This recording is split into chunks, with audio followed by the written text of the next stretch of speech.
professores do Brasil, continuando a nossa aula sobre metodologia aplicada. Até aqui nós trilhamos um caminho bem bonito, bem extenso, porém cheio de métodos para que nós pudéssemos chegar a essa aplicação com perfeição nos nossos trabalhos acadêmicos. Estudamos na última aula falando sobre as pesquisas, o quanto é importante a pesquisa ser fiel, fidedigna à fonte. Percebemos ao longo dessa caminhada que se a gente não for fiel à fonte, corremos o risco de estar plagiando os nossos trabalhos acadêmicos, o que nos acarretará em alguns danos, né? E também de não camuflar os dados da coleta para que a gente seja tão fiel e tão verdadeira aos resultados, para que assim tenhamos esse trabalho acadêmico, científico de cunho a ser valorizado também pela comunidade ao qual nós estamos inseridos.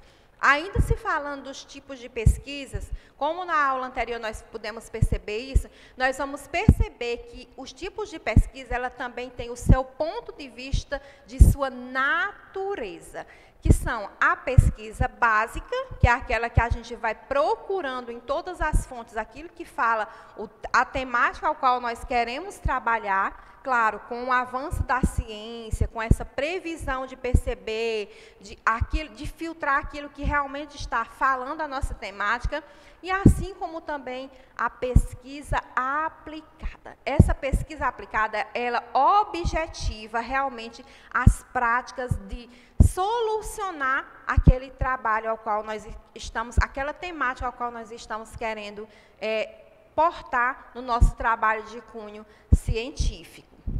Nós vamos perceber também que a pesquisa do ponto de vista de forma à abordagem ao problema, ela deve ser uma pesquisa quantitativa, como nós já percebemos na aula anterior. Essa quantitativa se refere justamente a dados coletados e também a pesquisa qualitativa. Ela vai perceber o sujeito e o mundo ao qual ele está inserido, aquela temática, e vai perceber a qualidade daquele trabalho científico para a melhoria da sociedade, na análise daqueles dados da pesquisa ao qual nós estamos realizando. Pesquisa também do ponto de vista dos objetivos. Nós vamos perceber ao longo do nosso trabalho científico que os objetivos, eles precisam ser alcançados no nosso trabalho, porque senão nós não teremos um trabalho de qualidade se o objetivo deixar de ser alcançado com êxito. E nós vamos perceber que nós temos aqui a pesquisa exploratória, que ela visa proporcionar essa familiaridade com o problema. Quando eu exploro um conteúdo, é porque eu tenho veracidade, eu posso falar daquele tema com mais verdade, com mais profundidade, porque eu o explorei. Então, a pesquisa precisa também ter esse cunho exploratório. Eu preciso saber o terreno que eu estou pisando, eu preciso conhecer aquilo ao qual eu vou abordar na minha temática. Descritiva. Quando eu descrevo uma pessoa, eu dou qualidades para ela. Eu vou descrever aquilo que ela é, fisicamente ou internamente. Eu preciso, então, para me descrever, eu preciso conhecer ela profundamente também. E explicativa.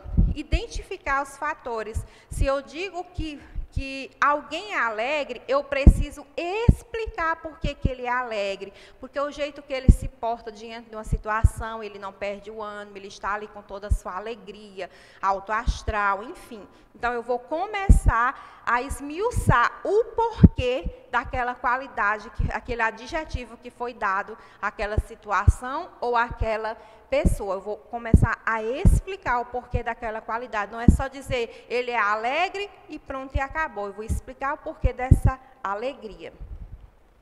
Do ponto de vista dos procedimentos técnicos, quando nós falamos que alguém é técnico, é porque ele tem muito embasamento para falar de determinada situação, de determinada temática. Então, quando nós estamos falando do ponto de vista de procedimento técnico, é justamente isso. Eu já passei por todo esse campo da pesquisa, eu já tenho um conhecimento aprofundado da temática para que, assim, eu consiga realizar esses procedimentos técnicos com qualidade.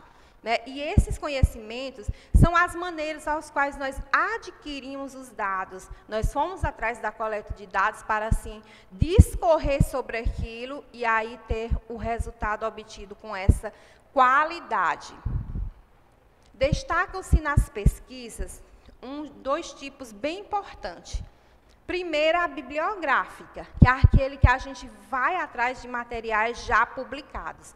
A documental, né, um material que recebe um tratamento analítico, ou seja, alguém já publicou algo e eu vou fazer um documentário sobre aquela publicação e ali ela se torna uma pesquisa documental. Ela é comprovada cientificamente porque ela já vem embasada de um outro trabalho científico que já tratou daquela mesma temática. E sobre ainda os tipos de pesquisa, nós podemos perceber algumas características, que são o levantamento de dados, os questionamentos. Se eu vou trabalhar o ensino-aprendizagem das crianças do 1º ao 5º ano, por que elas não conseguem compreender? Eu vou fazer primeiro esse levantamento de dados, o porquê, o estudo na família, se há casos da falta de não aprendizagem, enfim. Vou fazer esse questionamento, esse levantamento de dados. Ele é mais coletivo, o levantamento de dados. O estudo de caso é algo mais profundo e mais individual. Eu vou permitir trabalhar com pequenos grupos e assim eu observar o indivíduo na sua particularidade para que assim eu obtenha um resultado detalhado daquilo que eu estou trabalhando. A pesquisa ex post facto, que significa o experimento daquilo que se realiza depois dos fatos. Eu observo um fato que aconteceu com determinada situação, com determinado sujeito, e a partir dali eu vou realizar a minha pesquisa, o meu experimento. Pesquisa-ação.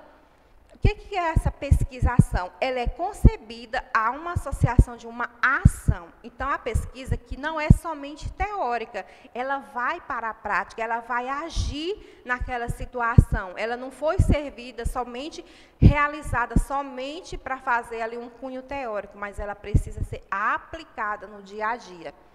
E a pesquisa com participantes, né, que é aquelas ao quais a gente poderia dizer, trocando em miúdos, de entrevistas. Então, eu vou fazer uma coleta de dados a partir de entrevistas com indivíduos, aí eu vou ter essa pesquisa com participantes, né? E aqui, para finalizar, a gente tem a produção científica e a difusão do conhecimento. O quanto é importante a gente conhecer e perceber a diferença de um para o outro, para que assim a gente tenha esse trabalho de cunho pedagógico de forma linear. O conhecimento ele se tornou-se um eixo principal em torno da sociedade, da modelagem da sociedade moderna, pós-moderna. Então, a gente percebe que, ao longo do tempo, os cientistas eles avançaram muito nesse campo do conhecimento do ser humano, né? E as produções científicas, elas trabalharam mais esse lado. Elas perceberam as falhas para assim ir melhorando. Elas, através da teoria, entraram em ação para realizar a prática. E o avanço tecnológico, ele influenciou bastante esse campo. Ele permitiu que esse campo avançasse com mais qualidade, né? Percebendo a exigência das demandas, perceber por que aquela situação ela ainda não aconteceu com êxito diante de uma realidade, né? E isso, o campo da internet, o campo da tecnologia, ele tem dado essa sustentabilidade nesse cenário atual, para que assim a gente tenha essas produções científicas com qualidade e essa difusão de perceber a área do conhecimento ao qual estou querendo trabalhar com mais qualidade. E essa foi a nossa aula, nós finalizamos por aqui.